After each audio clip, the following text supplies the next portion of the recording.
Hello friends, welcome to my channel cooking life. ఈరోజు నేను మీకు పన్నీర్ ఫ్రై చేసి చూపించబోతున్నాను. ఇది చపాతీ, రోటీ, పరోటా దేనికైనా చాలా బాగుంటుంది. అలాగే ఫ్లేవర్డ్ రైస్లో కూడా చాలా బాగుంటుంది. మరి లేట్ లేకుండా రెసిపీలోకి వెళ్ళిపోదాము. నేను ఇక్కడ స్టవ్ మీద ఒక కడాయి పెట్టేసుకొని 2 టేబుల్ స్పూన్ల ఆయిల్ వేసుకోవాలి.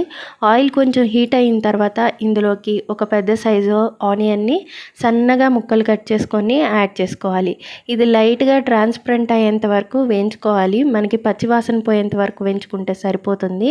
ఇందులోకి ఒక 1/2 tablespoon ginger garlic paste వేసుకొని బాగా మిక్స్ చేసుకోవాలి.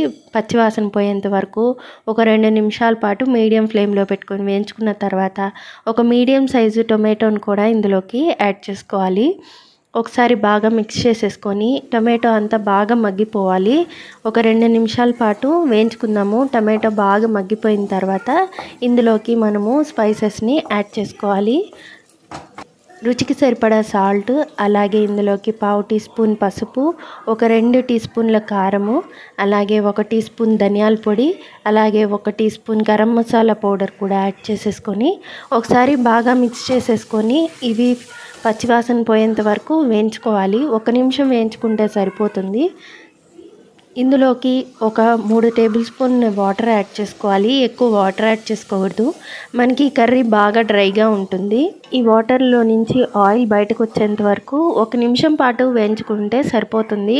ఇలాగ ఆయిల్ సపరేట్ అయిన తర్వాత ఇందులోకి నేను ఇక్కడ 100 గ్రామ్స్ పన్నీర్ తీసుకున్నాను. ఇలా క్యూబ్స్ లాగా కట్ చేసి పెట్టుకున్నాను. ఈ పన్నీర్ని కూడా బాగా మిక్స్ చేసుకుంటూ ఈ గ్రేవీలో కలిసేలాగా ఒకసారి బాగా మిక్స్ చేసుకోవాలి. మిక్స్ చేసేసుకొని ఒక 2 నిమిషాల పాటు ఉంచుకుంటే సరిపోతుంది. చాలా త్వరగా అయిపోతుంది రెసిపీ. ఒక 2 నిమిషాల తర్వాత ఒకసారి బాగా మిక్స్ చేసేసుకొని ఇందులోకి మనం ముందుగా కట్ చేసి పెట్టుకున్న కొత్తిమీరని యాడ్ చేసేసుకోవాలి. కొత్తిమీరని యాడ్ చేసేసుకొని పైనుంచి ఒక 1/2 లెమన్ని స్క్వీజ్ చేసేసుకొని స్టవ్ ఆఫ్ చేసేసుకోవడమే. చాలా క్విక్గా రెడీ అయిపోతుంది.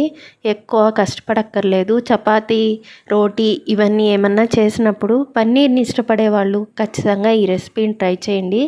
చాలా బాగుంటుంది. కావాలంటే ఇందులోకి 1 టేబుల్ స్పూన్ పెరుగు కూడా యాడ్ చేసుకోవచ్చు. చాలా టేస్టీగా ఉంటుంది. మరి మీకు నచ్చిందా? నచ్చితే లైక్, షేర్, సబ్స్క్రైబ్ చేయండి. మీ ఫ్రెండ్స్ అండ్ ఫ్యామిలీ మెంబర్స్కి తప్పకుండా షేర్ చేయండి. Thank you for watching.